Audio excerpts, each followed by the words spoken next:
In this video, we will continue with more examples in Bonsai BIM.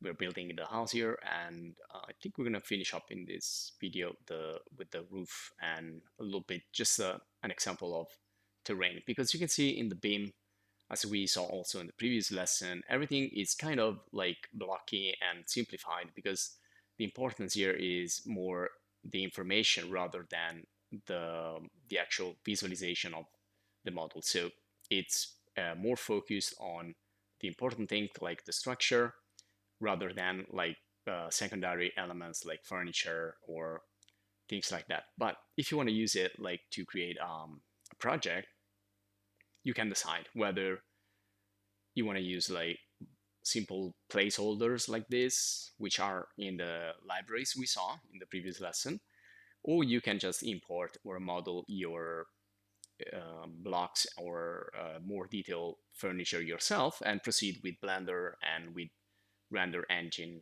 And you can see various video courses in this channel about rendering in Blender and using other render engines like, for example, Twinmotion, Real Engine, whatever. So another thing you could do, you can use modules. So you can build your own modules and you can use them to assemble them into something more complex, which could be like a kitchen or a bedroom or whatever. So usually there are like some predefined types of modules in architecture and interior design. You can use the 1 meter, but you still have the grid in Blender, so probably you don't need that. But you can also create like the 60 times 60 centimeters module. That's usually the size of a kitchen module or for, usually furniture for storing like storage, cupboard, or wardrobe, etc., etc. And you can use modules also to check the spaces and the distances. And if you have enough space, for example, to pass behind an object or to go on if a corridor, for example, it's less than 80 centimeters, it's not possible. So you can use them to quickly measure and, check if everything is working in terms of spaces and paths in your design, in your interior design.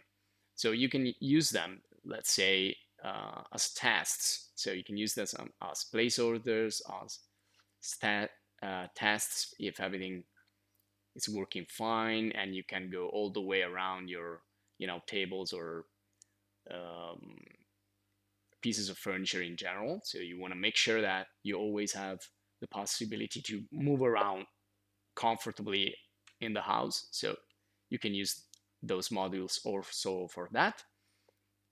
And there are other types. So again, I probably the 1 meter, it's a little bit oversized. Usually 80 centimeters is used. For example, a door usually is 80 centimeters. A corridor usually is 1 meter, but it could be also 80. Usually the stairs are 80 centimeters wide, but could be 1 meter. Again, depends on how much comfort you want to give. Of course, more space, more comfort, but also more, cost more.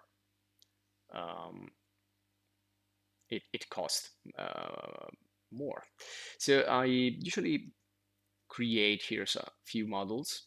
So 60 centimeters, 80 centimeters, 90 centimeters also usually is used for beds, really large beds, or for sofa usually is 80 or 90. One seat of a sofa is 80 or 90.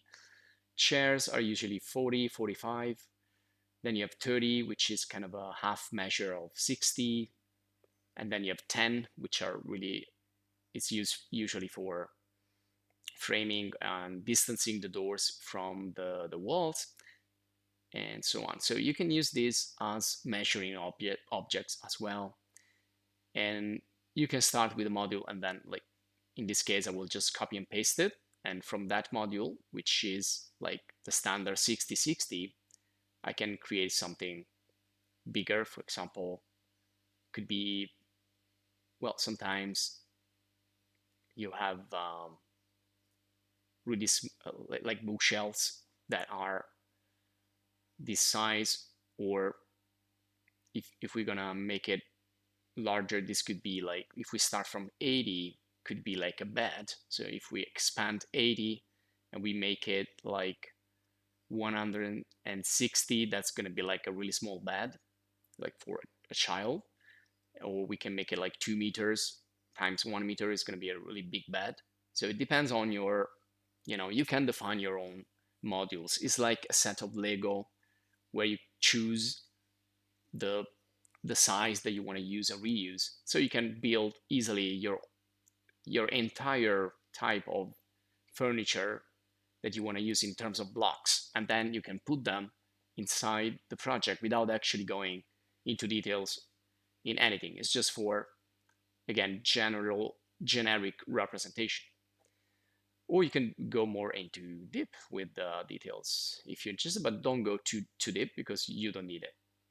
So again, I'm using here another one, which is the like 30 centimeters, and sorry, the 60 centimeters. I can make it like higher, so this could become, I don't know, maybe a fridge, maybe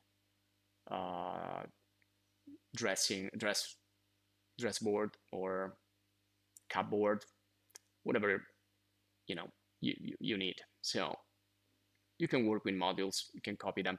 And what I'm doing always is like pushing the bottom face up so that it goes on the floor. That's something I think it's important. So the object doesn't go in the middle when you position it, because that's due to the origin. Origin are always really important. So the pivot that you use is going to be really important. And so you can, again, continue and start from a single module, build a whole set.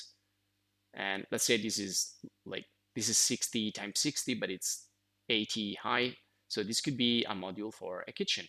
And so I can use this also to align other elements or put a distance between other elements. And so I can also use the location here to move them more precisely.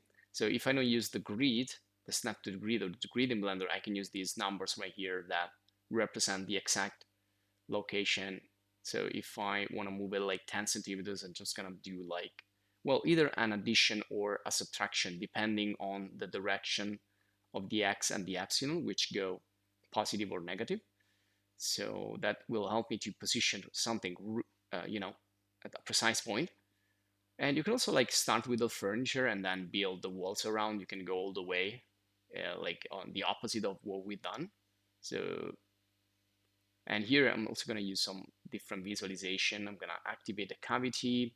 I want to use a custom color, a white custom color. I want to make it flat so you can see it looks like a piece, paper. So maybe you feel more comfortable with this, or maybe you want to use the X-ray or the shadows. So, it's up to you. And then you can also use it. You can print it if you want. With the measure it tool, you can print it with the measures. We dedicated another video for that. And so here I'm just going to copy this module, because usually, again, the kitchen is composed by, many modules. And sometimes these are like 90, 80, again, or 1 meter, or multiple of that 60 times 60 centimeters module. And there you go. So I know that now I have like 3 meters plus another meter and 20 of the length. And this one here could go up like this, could become like oven or fridge or whatever. So you can develop, like, starting from a single module, something more complex like this. And you can leave it as it is, like a placeholder, or you can add details. For example, here, maybe I can add the sink or the oven or the various panels, opening panels, or I can just add here a top for the kitchen. There you go. So back to edit mode, because it's a little bit too thick. So move it down, or use again the information in the sidebar. So maybe this could be, and if